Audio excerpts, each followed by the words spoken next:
नमस्कार दोस्तों, आपका स्वागत है उपन्यास गोपालगंज एक बदले की कहानी में।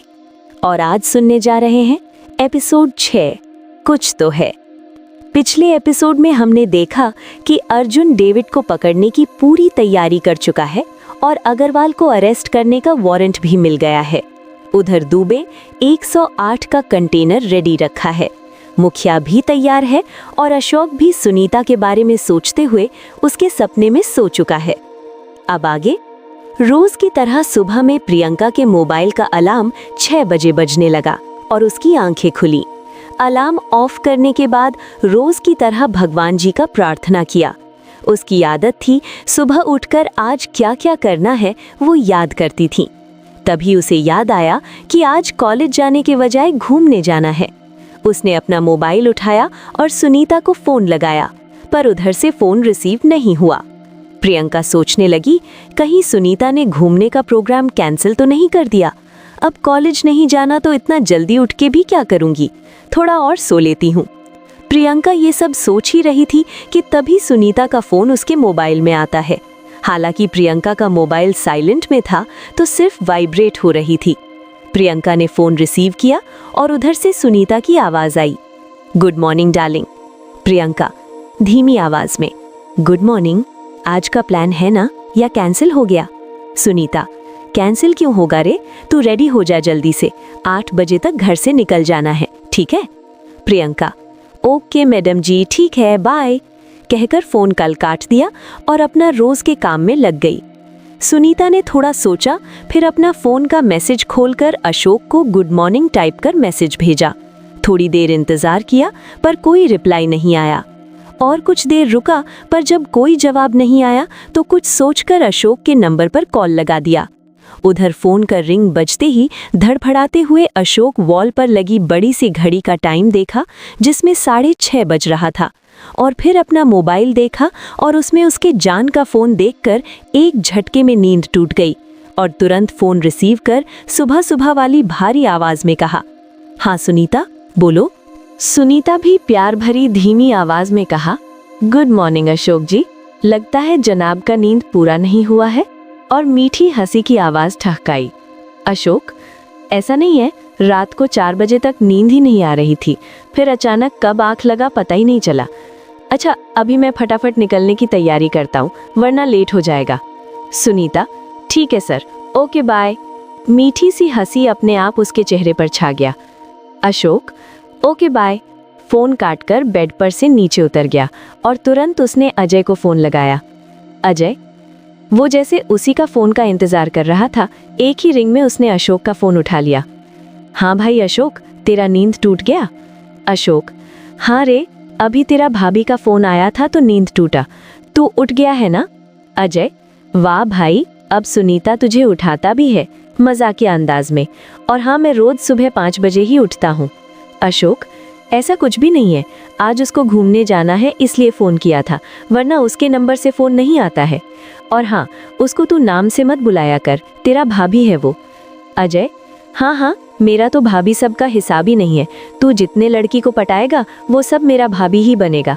वैसे ये कितने नंबर की भाभी होगी? बोलकर और हंसने लगा। अशोक, ना रे भाई, इस बार ये सुनीता ही फाइनल है, पहले का सब तो टाइम पास था, यही मेरा असली जीवन साथी बनेगा। अजय, जा ना, हर बार तेरा एक ही डायलॉग रहता है, सब समझता हूँ, अभी ज्यादा बात मत कर, तू रेडी हो जा, 7 बजने वाला है, मैं 8 बजे तक तेरे घर पहुँचता हूँ। अशोक हंसते हुए कहा, ठीक है भाई, बाय बाय।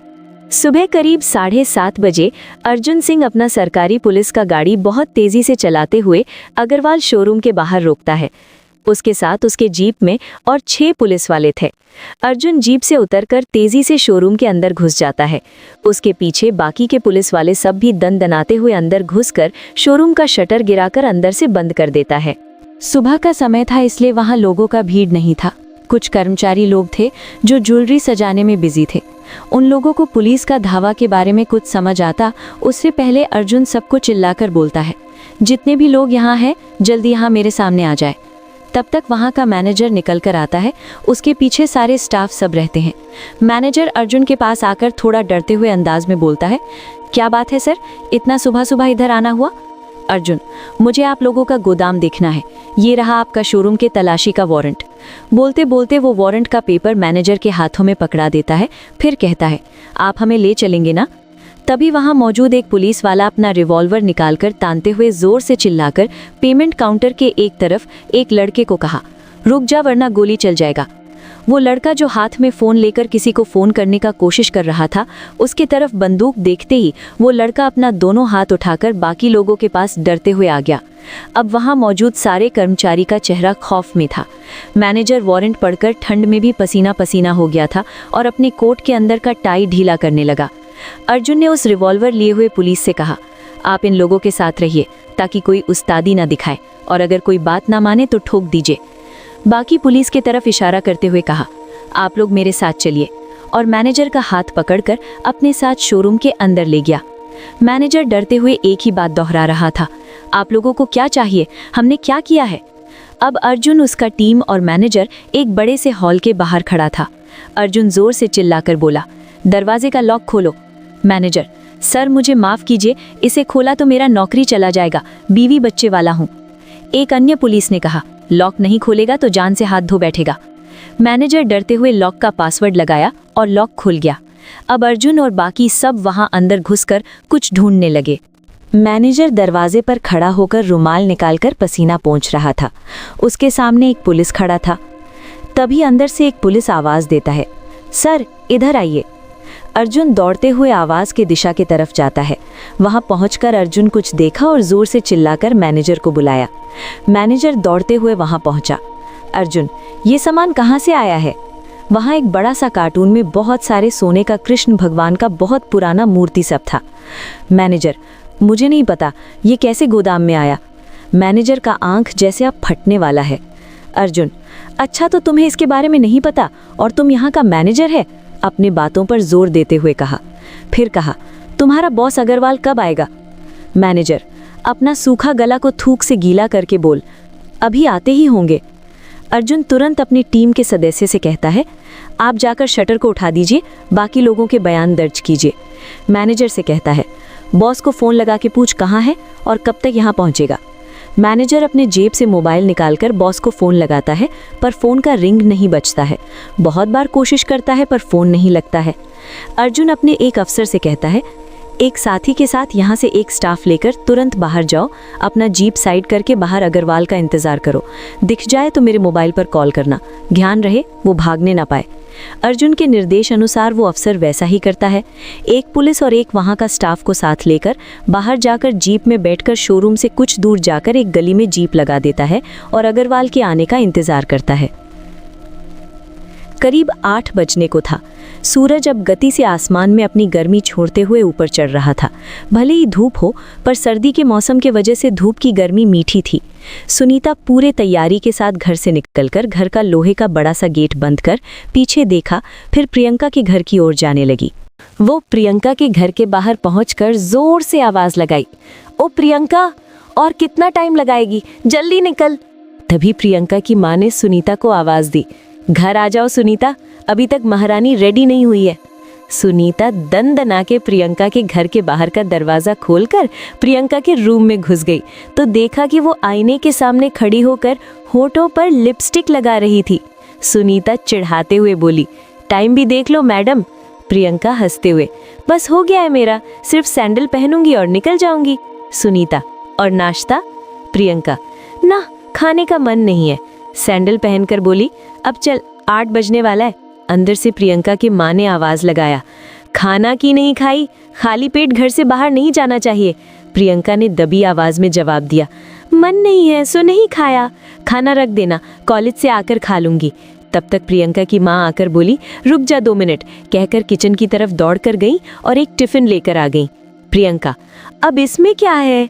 प्रियंका की माँ ने कहा, कुछ फल और उबले अंडे रख दिए हैं, तू भी खाना और सुनीता को भी देना, जवान लड़की है, भूख नहीं लगेगा क्या? सुनीता हड़बड़ाते हुए टिफिन बैग में रखा और सुनीता से बोली, चल चल वरना कॉलेज के लिए लेट हो जाएगा। और दोनों प्रियंका के घर से निकल गए। फिर दोनों दोस्त बातें करते हुए अपने घर की गली से निकलने लगे।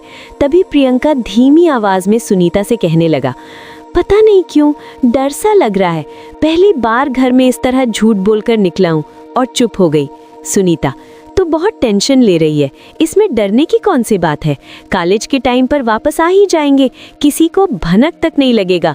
और प्रियंका के कंधे पर अपना दाहिना हाथ रख दिया। प्रियंका, ठीक है, सिर्फ तेरे कहने की वजह से जा रही हूँ, वैसे यूनिफॉर्म कहाँ बदलेंगे। सुनीता, ये बात मैंने भी नहीं सोची है, जहाँ मौका मिलेगा वहीं बदल लेंगे। और प्रियंका की ओर देख हंसने लगी। वाह, अच्छा जोक था। और हम लोग कहाँ जा रहे हैं? सब्र करो, सब पता चल जाएगा थोड़ी देर में। फिर कुछ देर चुप रहकर और कुछ सोचकर बोली, मुझे तुझसे कुछ बात शेयर करना था। क्या बात है, बताना। सुनीता, तुझे अशोक कैसा लगता है? प्रियंका, अचानक ये सवाल, क्या बात है, खुल के बोलना।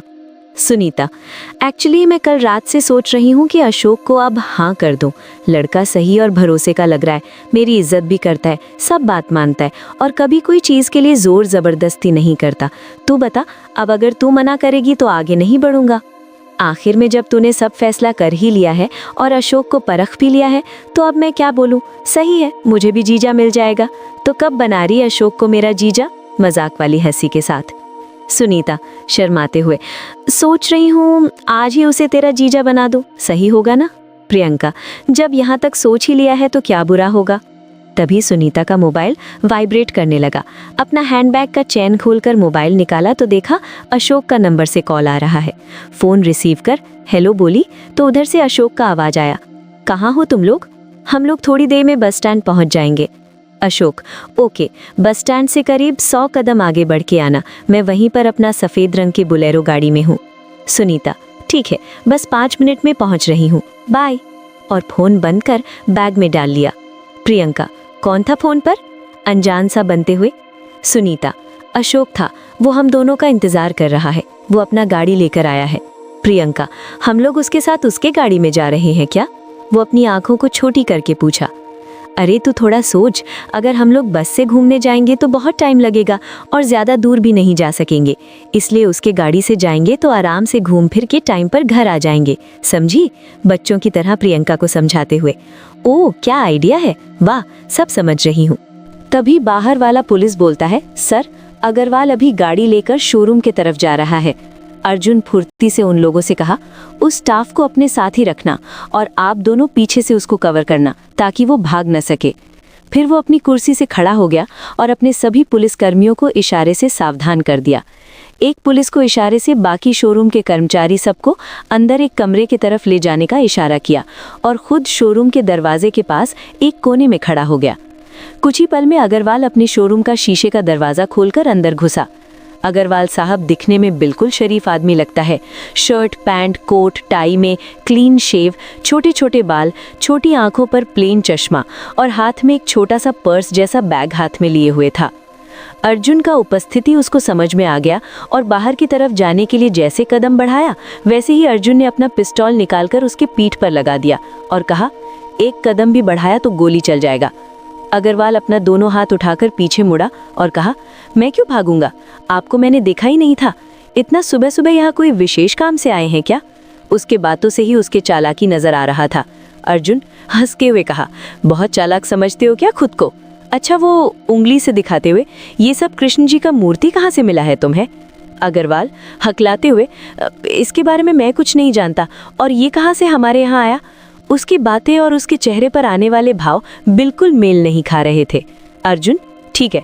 और वो अपने कमर के पीछे से हथकड़ी निकालकर कहता है, हमारे पास आपको गिरफ्तार करने का वारंट है, बाकी की बातें हम पुलिस थाने में जाकर कर लेंगे। अग्रवाल थोड़ा हंसते हुए कहा, क्या तुम मेरे बारे में नहीं जानते जो मुंह उठाकर यहाँ आ गए?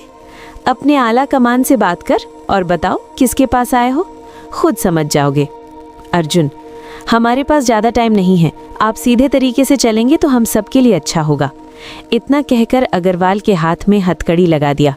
वो कुछ सोच पाता उससे पहले ही अर्जुन उसे अपने बल से घसीटते हुए शोरूम के बाहर जीप में ले जाकर पीछे बैठा दिया। अग्रवाल के बगल में 2 पुलिस वाले बैठे थे और अर्जुन सामने जाकर ड्राइवर के पास बैठ गया। वो पुलिस जीप शोरूम के आगे से निकल जाता है और शोरूम के कर्मचारी सब गेट पर आकर वो सब कुछ देखते रह जाते हैं। बड़ी देर से वो चारों चुपचाप बैठे थे। गाड़ी अपनी रफ्तार में थी, गाड़ी के चारों शीशे चढ़े थे। बाहर भले ही ठंड हो, पर गाड़ी के भीतर हीटर ऑन होने के वजह से मौसम का पता ही नहीं चल रहा था। प्रियंका को कुछ समझ नहीं आ रहा था, पर सुनीता पर भरोसा था इसलिए चुप थी। पर अब तक उसे ये पता नहीं था कि हम लोग जा कहाँ रहे हैं। उधर अजय भी यही सोच रहा था, आखिर अशोक का प्लान क्या है और हम लोग कहाँ जा रहे हैं। सुनीता और अशोक एक दूसरे को बीच बीच में प्यार भरी नजरों से निहार रहे थे। अब गाड़ी के भीतर गर्म वातावरण था, सभी मौन में थे। तभी सुनीता की आवाज से गाड़ी के अंदर इंसान होने का प्रमाण हुआ और बोली, सब ऐसे क्यों चुप हैं? अशोक भी उसका साथ देते हुए कहा, हाँ तो हम कोई मैयत में थोड़ी ना जा रहे हैं, घूमने निकले हैं, कोई कुछ तो बोलो। फिर थोड़ा सा हंसते हुए, तो तुम ही क्यों शुरू नहीं करती? अजय पीछे से, जैसे वो बस मौके का इंतजार में था कि कोई बस बोले तो मैं बोलूं। भाई पहले तो ये बता कि हम कहाँ जा रहे हैं, बहुत बेचैन हूँ जगह के बारे में जानने को। प्रियंका अब जैसे उसकी ही मन की सवाल उठा दी हो, मैं भी यही जानना चाहती हूँ, हम कहाँ जा रहे हैं। अशोक थोड़ा पीछे की तरफ मुड़कर, क्यों, तुम्हें सुनीता ने नहीं बताया? जगह तो उसी ने तय किया है। ये क्या बात हुई? हैरानी से प्रियंका की तरफ देखकर कहा, तुम्हें भी नहीं पता कि कहाँ जा रहे हो? सुनीता बीच में टोकते हुए, अरे ऐसा नहीं है, प्लान तो अशोक का ही था, बस मैंने थोड़ा चेंज किया। जगह वही है, गोसाई गांव का रिजॉर्ट। अच्छा, मुझे लगा था जब तू कल बस में बोल रही थी तभी मुझे लगा। वैसे जगह तो बहुत सुंदर और आकर्षणीय है, पर वहाँ खतरा भी होगा, जानते हो ना। वैसे जब मैंने पूछा था इस जगह के बारे में तो मौन बन गई थी। बहुत शैतान है तू, मुझसे भी छुपाई ना। और पीछे से सुनीता के पीठ में हल्का से एक थप्पड़ जड़ दिया। अजय हाँ प्रियंका, तुम सही कह रही हो, वो जगह आम लोगों के लिए रिस्की है और लड़कियों के लिए तो बिल्कुल भी सही जगह नहीं हो सकता। पास में चंदन के जंगल में उग्रवादी लोग रहते, अपहरण, मर्डर जैसे बुरे काम वगैरह सबका अड्डा बन गया है।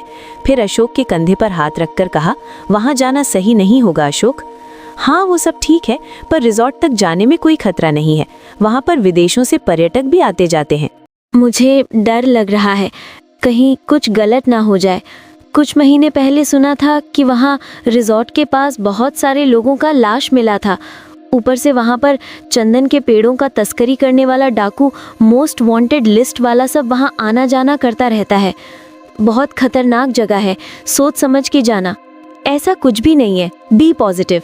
वैसे भी अच्छी जगहों पर थोड़ा खतरा होता ही है, जैसे मधुमक्खी का छत्ता, मधु तो है पर उसके काटने का भी खतरा। इतना नेगेटिव सोचने के बजाय ये क्यों नहीं सोचते कि वहाँ जाकर कितना आनंद आएगा, कुछ नया देखने मिलेगा। हाँ हाँ ठीक है, अब तुम दोनों ने विचार कर ही लिया है तो अब मैं क्या बोल सकती हूँ। फिर वो सुनीता के कान में धीमी आवाज में कहा, ये सब छोड़, अब हम कॉलेज के ड्रेस में ही जाएंगे या चेंज भी करेंगे? प्रियंका की आवाज से खुशी और उत्तेजपन महसूस हो रही थी। सुनीता फिर बातों का अंदाज बदलते हुए अशोक की तरफ देखकर बोली, अशोक हमें कहीं रुककर चाय पीना चाहिए था और कुछ सामान भी खरीदना था, किसी होटल के पास ही रोकना। ठीक है, थोड़ी दूर पर एक होटल है, वहीं पर रोकता हूँ। धन्यवाद दोस्तों, एपिसोड 6 यहीं समाप्त होता है। अग्रवाल का इस कहानी में क्या किरदार है और उसके गोदाम में इतने सारे भगवान जी के मूर्ति का मिलना किस बात का इशारा है? उधर अब प्रियंका लोग गोसाई गांव तक पहुंच पाते हैं या नहीं? अशोक और सुनीता का क्या होगा? और भी बहुत कुछ है आगे जानने के लिए। बने रहें हमारे साथ और आगे का अध्याय जरूर सुने।